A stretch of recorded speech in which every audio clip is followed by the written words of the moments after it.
So what on earth is happening then? Great question. Great question. And this is the focal point of my work.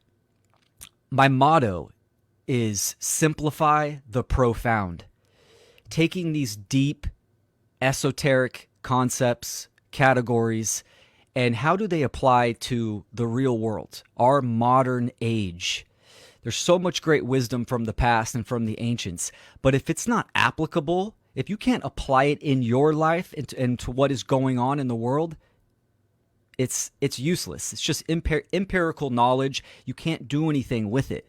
So having that level of comprehension is vital. So in all my work, I focus on the causal factors, the root of the problem of human suffering, of what is going on in the world.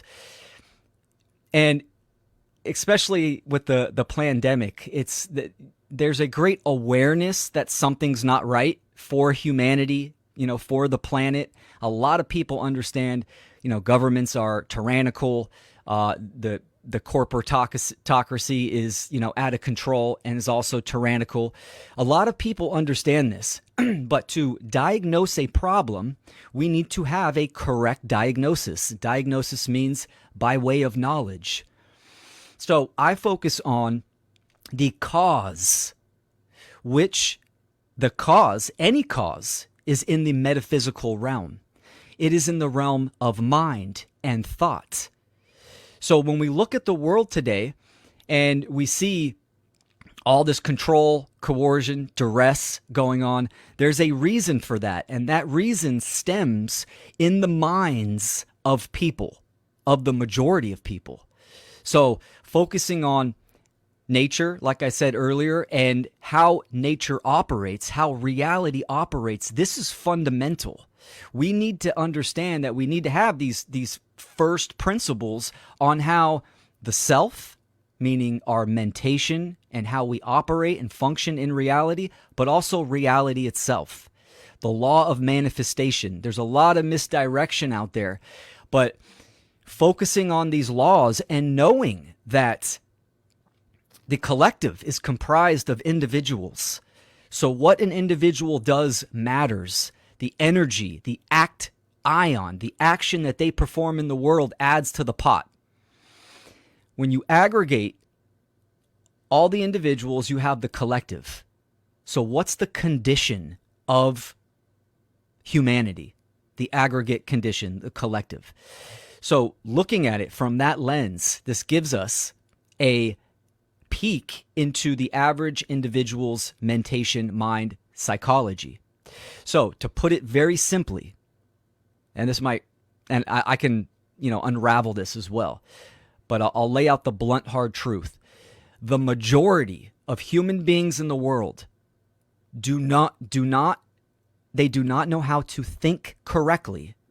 Thus, they take incorrect behaviors and actions. So what do I mean by that? I'm talking about what's the most basic thing in this reality in context to human beings. It's interaction, right? We exist in this reality and we are going to interact with other beings and with each other.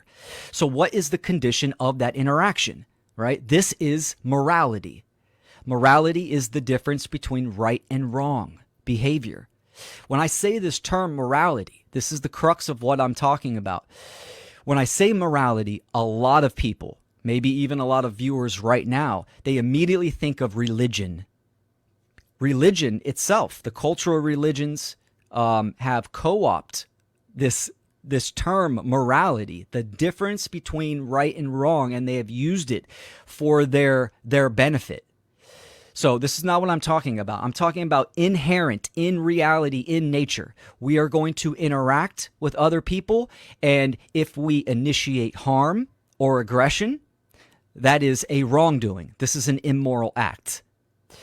So, and of course, there's unlimited amount of natural rights that we can take. A right is any action that does not cause harm to another being. So when we look at the world, how does this apply to the big picture? Well, we can see that governments are still in control. They are in control because the vast majority of people believe that they have an authority. They believe that governments have the right to exist, and they do not. Not in nature, not in truth, right? Because what government is based on, it's individuals that hold a belief. That belief is human authority over other human beings, over other beings and the land, the air, the water, right? This authority is illusory. It's illegitimate. It doesn't exist in nature. It exists, though, in the minds of individuals that believe it does. So they support and condone and comply to the dictates of government and its institutions.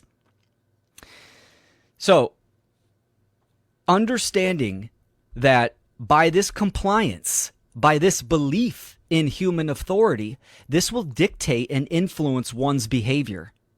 And this behavior is immoral and it is a wrongdoing. Now, if the majority of human beings have this incorrect thought of the belief in human authority, and since our actions are based upon our thoughts and emotions, then their actions are not going to be in harmony with truth or with nature. So therefore, we are manifesting in the collective. We are all manifesting this condition of control, slavery, tyranny, and duress. So the crux of my work is getting to people and having them understand what objective morality is, that there is a definitive standard in behavior, and that is harm or consent. A lot of people may agree with that, but applying it to the world is where I see a lot of the resistance. The ego wants to kind of run wild. Well, we've always had government. There's always been some type of control system in the past. That does not mean that it is right, correct, and should be that way.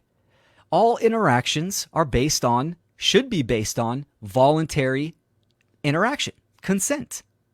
We see this in our daily interactions throughout the day. You go to the grocery store, you interact with people, it's all voluntary. No one's holding a gun to your head. But yet we have this control system that is coercing and violating, causing violence upon the planet and the people and its inhabitants.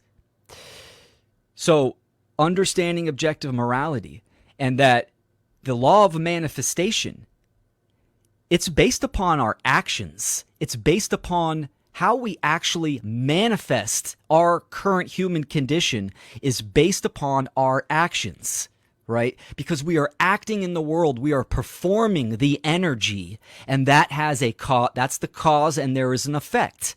Now, of course, that's the physical domain. Once you perform the action, once it manifests, it's part of the effects of the problem.